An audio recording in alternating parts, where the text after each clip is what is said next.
Reiterate, 4.5 minutes per talk. I will cut the voice off at that point. So Marty's going to start. This is the tough patient we always see, the 50-year-old irreparable rotator cuff, and he's going to talk about prognosis signs and interventions, non-op rehab for irreparable rotator cuff tears, a pseudoparalysis case. All right, Marty. Ready.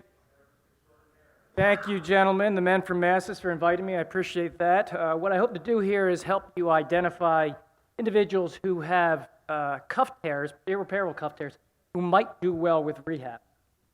So this is a gentleman who has a 65-year-old individual, couldn't lift his arm 7 weeks ago. Goes to see the doc. This doc says, "Oh my gosh, your humeral head's superior migrated. You've got hardly any cuff muscle left, and it's contracted. I cannot fix that. I'm going to send you to PT." So here we are. We see him with the significant pseudoparalysis, 0 degrees. External rotation lag sign is about 10 degrees. I use what I call finger push test. I take the side of my finger. He's really probably got a 90% deficit there. At external rotation, 90 holds pretty well. His teres minor is working very well, so pretty strong at that position. So this is what I call the place and hold test. Put them up in elevation, and if they can hold it, that is a very good sign they will do good in rehab. And the lower they can get that arm, the better chance they have in rehab. You see as he gets a little bit below 110, loses it, can't hold it. So Tokish talked about what pseudoparalysis is. What it really is a loss of the force couple, right? So we have the force couple between the cuff and the deltoid. We take the cuff away. We have this superior force vector by the deltoid, and it has its way with the shoulder and creates really what is called superior instability. So this is another test I use very quickly at the time of rehab. I have him lean over, and can he lift his arm from that position? So that's what I call the pendulum lift. So what's going on here? Well, if we put him in a pendulum position, we take our model, what now the deltoid becomes is a compressor, right? It's going to push the ball into the socket, and now that individual can lift their arm, and we're good. So we can maximize that. That patient will do well. Now, you've been told that this is, the rehab part of this is about anterior deltoid retraining. That is bullshit. That doesn't really happen. So that is not what goes on, and I know Levy talked about this, Jan talked about it. The exercises work because what they really do is they reestablish the deltoid rotator cuff compressive force couple. It's not about retraining the anterior deltoid. That doesn't really happen. So what we do with these individuals, anybody with a irreparable cuff tear, is we're going to put them supine. We use gravity-reduced positions, and we just change the weight of the extremity. Elbow bend at first, then over time we lengthen it. We'll incline them. We do the typical strengthening for the cuff, external rotator for teres minor, internal rotation subscap. And then we just begin to play with this in the elevated position or erect position by having the cuff work here. He's doing an isometric subscap, elevating the arm. And then we just begin to do some place and hold. So he's going to do some self-place and hold there, and just try to get lower and lower with it over time and see if we can get him further along. This is a great exercise. You got to start at 90 degrees. The deltoid is a compressor. The cuff will learn what to do, light resistance in a supine position. And then we just, again, progress. Here he's got to use a little momentum, get the arm over the head. We have him externally rotate from the elevated position. I want him in the standing position. Try to use the cuff, or try to use the deltoid, try to get the cuff to work. And then over time, just lower it, to the point where he can control at the 90 degrees. Here he throws it up there, and then he's going to lower it down by changing the weight of the extremity, just by bending the elbow, but over time he's going to lengthen. How did he do? Well, over time he did quite well. He had 10 degrees initially. He's got 140 degrees by the end with the elbow bent. He'll get that straight over time. Shoulder score went from 51 to 69 out of 100. So what are the prognostic characteristics for a rehab candidate? Well, minimal pain, a light but muscular upper extremity, good passive forward elevation, subscap and teres minor if they're there, that is better. And external rotation lag, I like to see it less than 20 degrees, positive place and hold test. Low demand patients always will do better, and they gotta believe rehab. So it's really not about anterior deltoid re-education. It is about just reestablishing the force couple. I work in a dangerous place sometimes. It's not only guns and knives, it's fast feet. Oh, yeah, wow, that was good. That was good. That was incredible. That was Marty, that was incredible, and I'm definitely going to take that one home with me too. Cancel that. It's okay. We got plenty of time. So now we're going to take ourselves a little into the superior capsular recon world with famous Dr. Sethi. Thank you. Go at it. Go at it. No slides. No slides. Here we go. So I want to recognize Nicole Liddy, a medical student who worked with me on this talk. I want to do nothing more. Here we go. Here's the case. 50-year-old massive cuff tear. I'm showing you the x-rays. I don't see significant Hamada signs. This is who we're going to talk about. I want to define what a massive tear versus irreparable is. Look, this is a big tear, and you can't get it back together. So it's not like we're going to talk about going in there repairing it. We can do the talk, setup. We have PT, reverse, lower trapezius, and SCR for me. Conservative treatment. Marty did talk about it. Look, the data suggests that, in an older patient group, this can work, and you can get your subjective shoulder value to 68. You honestly pointed out that he was in the 70s. So yeah, I think there's a chance PT can work. When he fails PT, Steve's going to tell you to do a reverse on this guy. And when you look at the reverse, the constant score is going to go to a 59, and your subjective shoulder value to a 71. The young people are not getting the same results. So when we want to jump to a reverse, you're not going to think about this in the same way that a 70-year-old patient's going to do. So now look at your outcomes, 71, right?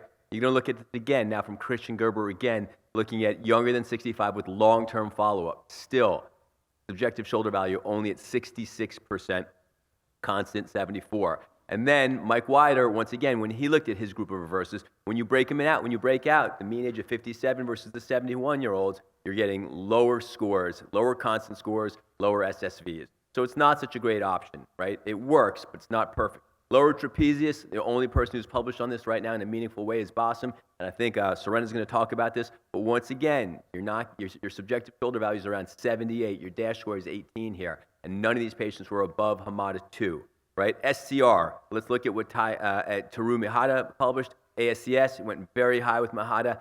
UCLA went very high. He did really, really well. Denard, multi-center study. Here we go. ASCS went to 77, very different than what Murhada said. SSV 76 again.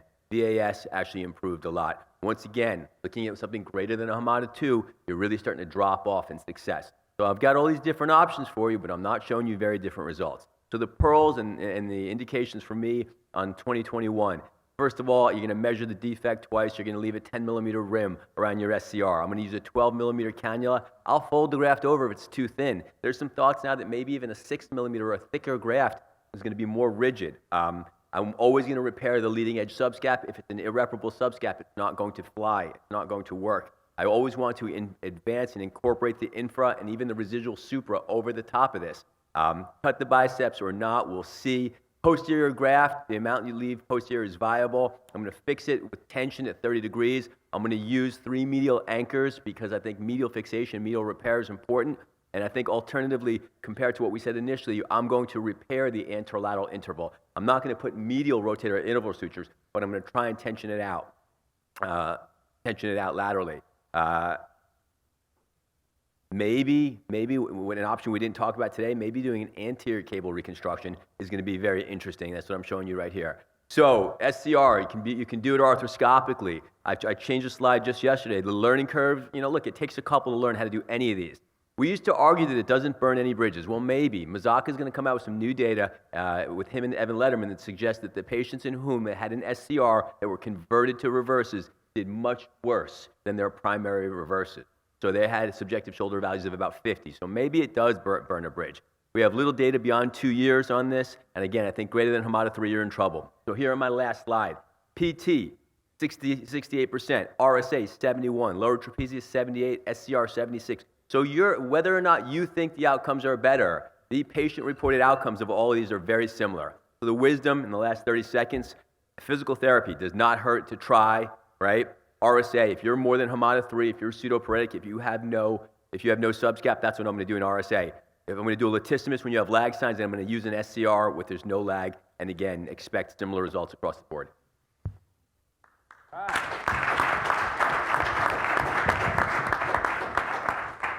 Way to bring it, Paul. That was awesome. All right. Oh, this guy behind me. All right. This guy. All right. Surana Namdari from Rothman. Wonderful. He's not so young anymore, so I can't say that anymore. Yeah. He's going to be talking to us about lower trapezius tendon transfer and its indications and use and why we should do it in this 50-year-old.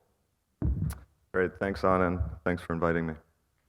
So, we have all of these options when we treat irreparable cuff tears, and I think I'd like to make the argument in just this 5 minutes that tendon transfer, especially lower trap, is the appropriate option for the patient with well-preserved overhead elevation who has external rotation weakness and a lag sign. So if we think about this patient, this is somebody who I made the wrong decision on. So 51-year-old male UPS driver, you see his motion is poor, active elevation 40 degrees. So he had a massive cuff tear that came in a chronic fashion. I thought initially maybe I could fix it. So I took him to the operating room and I tried to fix his cuff. You can see it's retracted beyond the glenoid rim. Even after mobilization, that's as far as it would come, even with traction stitches. So he got a debridement. And his motion afterwards is not so good. This is before his second operation, which at that time I thought may be a good candidate for lower trap transfer. So you can see he has poor overhead elevation. So at that time I did a lower trap transfer in an open fashion. This is how I used to do it. Patient's on his side. There's the lower trap harvested. We connect an Achilles allograft to the native tendon.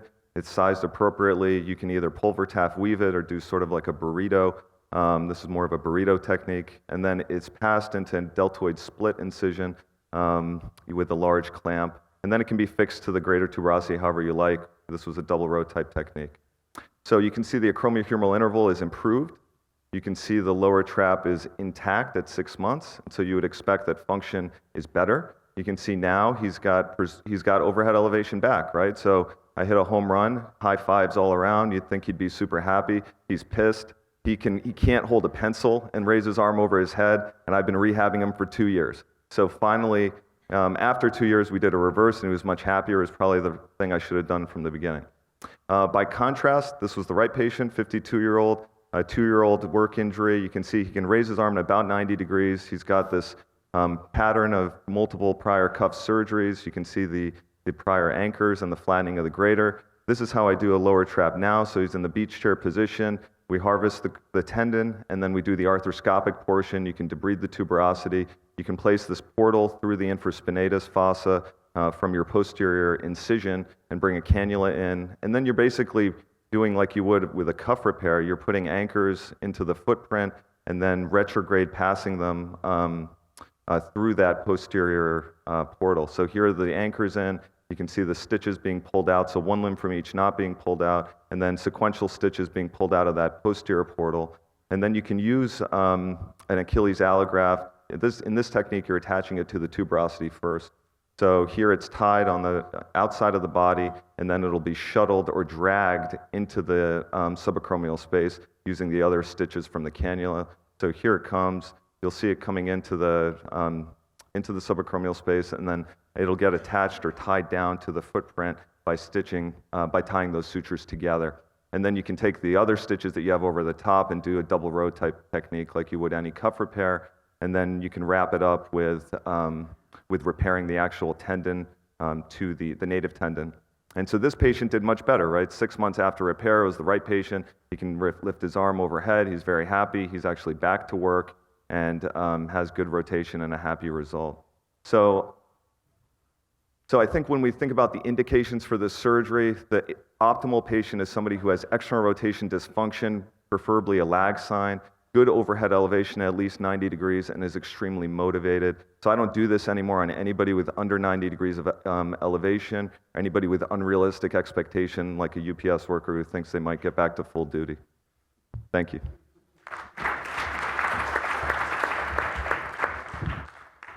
That was great, Serena. All right. We gave the easiest talk to the easiest guy, Steve Brockmeyer. Ready? You okay? All right, good. So Steve's going to give us a 5-minute lecture on why he would choose a reverse total shoulder for his starting pitcher for the UVA baseball team. All right. So I'm going to take Paul and Serena's unused time and go about 7 minutes. talk about something. We haven't really touched on reverse arthroplasty yet today, so I figured we talk about it now. So I'll go through that. It's rotator cuff disease. This stuff doesn't heal very well. These patients are everywhere. This is a debate. I thought these guys were going to get dirty. They didn't, but I'm not afraid to get a little dirty. It's easy to frame your argument. You pick the right patient. We all have biases. This was Sethi about an hour ago consulting with his compadres to figure out how to frame his debate, so just be careful. And thank you, Anand and the course directors, for giving me the easiest option and also the final rebuttal. So here's our case. So I was told 50-year-old female, shoulder pain, cuff tear. How many of these do we see? We see them all over the place. So here's your patient. What's your approach? We got our algorithm.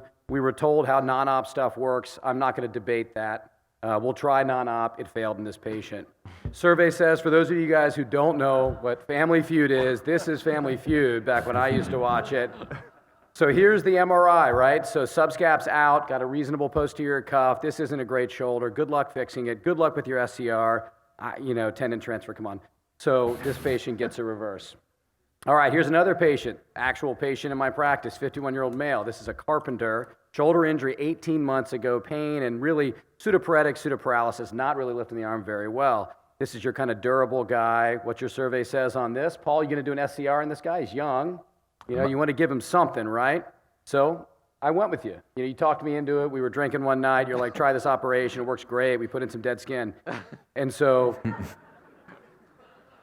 here we are, and you can look at Mahata's outcomes. These all do well. 90-something% success rates. Do you want to tell everyone what a 96 ASCS score is? Yeah. That's a normal. You don't have a 96. Nope. Neither do I. Nope. That's a normal shoulder. So the one I operated on is his right shoulder. His left, you might argue, isn't doing so well, but that doesn't look like a happy patient to me. So that's this guy at 9 months post-op, and he's going to get a reverse. So survey says, All right, when do you do an SCR? Paul showed good indications. I thought his talk was on target. You need to have good indications. It's an operation you should have in your toolbox, but most patients aren't going to fit it. How about this patient, Serena, 48-year-old female. She's a house cleaner, young. 4 years ago, rotator cuff repair obviously hasn't worked very well for her. She's got those findings, ER lag, maybe a little bit of arthritis. Here is your tendon transfer patient, right? So survey says. All right, so Serena's sitting here thinking, what's going to happen next? Well, tendon transfer to me is like what this goalie elects to do here. So, you watch here. Most goalies will catch the ball. Goodness me, have you ever... Serena's going to try something technically amazing. And occasionally it's going to work out. That is quite the most remarkable piece of goalkeeping I have ever seen. From the master of the unpredictable. From the, as they say on there, the master of the unpredictable. All right, so tendon transfer. He gave you the indications. They do pretty well if you find this patient, this unicorn patient out there in your practice who has a dead infra, everything else is in good shape, and you can transfer it over. Looks like a cool operation, but unfortunately, I just don't see it that much in my practice. This patient got a reverse. So if you look at outcomes, there are a lot of outcomes out there, sure. Paul, if you compare the 78-year-old reverse patients with the 50-year-old reverse patients, they may not be less, the 50-year-olds might be less happy because 78-year-olds just want to scratch their head. And so in the end, if it needs a reverse, unfortunately you have to do a reverse. There's a lot of pros and cons to all of these operations. I think the biggest thing is the rehab with some of these non-reverse operations. We do worry about what happens when, and you need to do that with reverse. That's a clear question mark on these. How long will they last? Derek Cuff gave us a great talk at our Access meeting talking about this. We've seen a lot of this in a lot of our talks today, but basically 2004 to 2021, the reverse has evolved. And I think we can feel pretty good about where we're going with it. There's a lot of cool technical advancements. We've talked about a lot of these today. And so we can feel good that what we're doing for this patient may last for a long time. So bottom line is you assigned us a tough patient. A 50-year-old with an irreparable cuff tear is a tough patient to treat. You have to have all these things in your toolbox. All of these are salvage procedures. Paul is majorly conflicted. Serena is the man in the goal, and I just can't do it. You have an algorithm, know what you're going to do, and the large majority of these in the end, you're going to end up choosing reverse because it's going to be probably your best option for the patient, both in the short and the long. Thank you very much.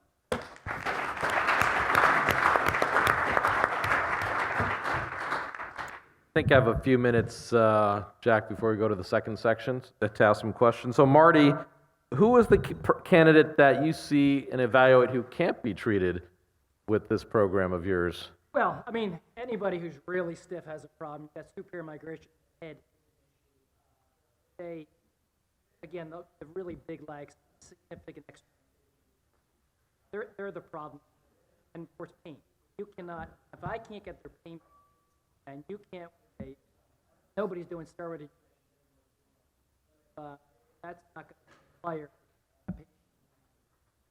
Paul, talk to me about the graft thickness. You and I have talked about this. So tell me what the difference is between the Mahata operation and the American operation. Yeah, so Mahata, he didn't have the graft, so he was using fascial lata and would fold it over a few times and probably had an 8 millimeter, very stiff graft. Our initial experience was using a 1 millimeter graft, and they failed pretty precipitously, so we moved up to a 3 millimeter thicker graft.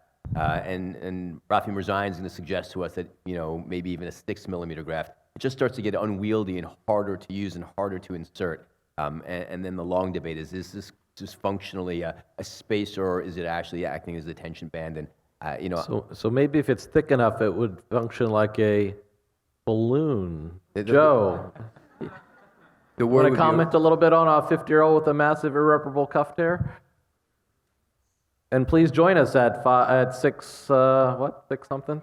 5:45. Yeah, I mean, I think that a lot of the cases that you did show, there is a role for it, but the indications have to be tight. So minimal to no arthritis, superior cuff tear, can elevate to 90. So I think those patients are good balloon candidates. I didn't know the data that you have there, Paul, but that does concern me about the outcomes if you do go to a reverse after an SCR, if they are truly not as good. So I just want people to take away that the operations are two different operations. Mahata's operation is completely different than the American 1 to 3 millimeter. It's just a different procedure, and we can't get 96 on any procedure we do. Serena, I like the lower trap too. We've submitted our Shut up now. times never. I run this clock, boy.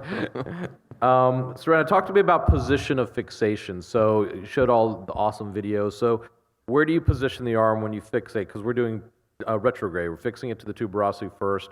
Where do you put the arm when you reattach it to the lower trap? So I put it in abduction and external rotation, try to make it tight. You know that it's going to stretch out. It's an allograft. So I try to put it in that position so that I can tighten it. Frankly, it makes it easier to access. But I don't think there's any magic to it. Any specific bracing post-op? I use a gunslinger brace, which everybody hates, but I put it in abduction and rotation, and they wear that for 6 weeks. Let me ask, starting with Steve, anyone use a graft augmentation these days? Not a bridge, but a graft augment for a cuff repair? When and why? So I do. If you're asking, to augment a repairable cuff tear. Augment a but large one, repairable yeah. cuff So I'll tear. use that 1 or 2 a month probably. Indications are revisions or really bad, really poor tissue quality for a larger tear. Serena? Yeah, same. I mean, I use them in every revision, and then patients who I think that my tension-free repair is going to be more on the medial side of the footprint, then I'll put the graft so that it bridges the rest of the tuberosity. Paul, any biologic role in the massive cuff tear that you've been able to repair? So Poor quality? I will try it on occasion. I've placed aspirate, bone marrow aspirate underneath a dermal patch. I'm a fan of a dermal patch, and like Serena said, I want to try and unload the tear, and I'm not sure if that how that will pan out. You're desperate in these cases. And you spoke a little bit about anterior cable reconstruction. We have, I think Ocean, one of our residents here, is going to be studying that versus SCR. What's an anterior cable reconstruction, and what are its benefits? So an anterior cable reconstruction is when you're trying to restore some sort of anterior instability by using the autologous biceps tendon, and you take the biceps tendon out of the groove and you attach it, or you tenodese it to the tuberosity. And the way I decide where to attach it is I take the posterior residual cuff and I pull it over and I see where I'm going to get it repaired to. And then I'm going to take the biceps and move it back to that point. And then I'll repair the infraspinatus or residual cuff into that cable. Look, this operation's been around. It's pretty well established in Asia. The Portuguese have written about it. You've done biomechanics on it. Max Park and Tylee have done biomechanics on it. And in Mississippi, Larry Field wrote up a series of 25 patients. So it's a biological SCR that's sitting there for you. Doesn't cost $4,000 or $5,000. And actually, when you look back, I was talking to my partner, Dr. Neer used to incorporate the biceps into a lot of his repairs. So perhaps there's some concept here. It's very inexpensive to use your own biceps, too. Do we have any questions from the audience before we flip to OA? Anand, I have a question. Yes, Marty. I have to ask it. Yes, sir. We've talked so much about reverses, and we've talked about activity after reverses. So let's say, and maybe Steve will answer this question, and we talked about people in their 30s that are going to get a reverse. You've got a patient, 45-year-old, he wants to be active. He wants to do push-ups. He wants to go back to doing 225 on the bench press. He wants to do body hang pull-ups. He wants to play singles tennis, and he's got a bad temper. He wants to hit the heavy bag. Sounds What like can Paul. he do? What can Paul? Why are you talking about me? he do? Is that you? Oh my gosh. So what he needs to do is wake up and face reality, unfortunately, right? But no, it's hard because, a lot of times you can get a reasonably favorable result in a reverse in a younger person. And Paul showed it very nicely. I mean, obviously, there are other things that we do run into in the younger reverse patient versus the older ones. But they get to the point where you release them and you let them get back to appropriate activities. In the end, the patients will kind of self-titrate, and that is the slippery slope with it, right? The younger person's going to do more, and more than likely will run into trouble with it. And so, as best as you got to get the patient to face reality that this is something that they've already run through their entire prior shoulder. They need to kind of move into different things. And if they're not going to be able to do that, then they're probably not a good candidate, frankly, for any of these operations. I think over the years, it's hard to tell patients what to do, what not to do. They will not listen, so you guide them and, hopefully they enjoy their reverse as long as it lasts. And then I send it to Dr. Wright for the revision at that point. Any last words? Great job, guys. Appreciate it.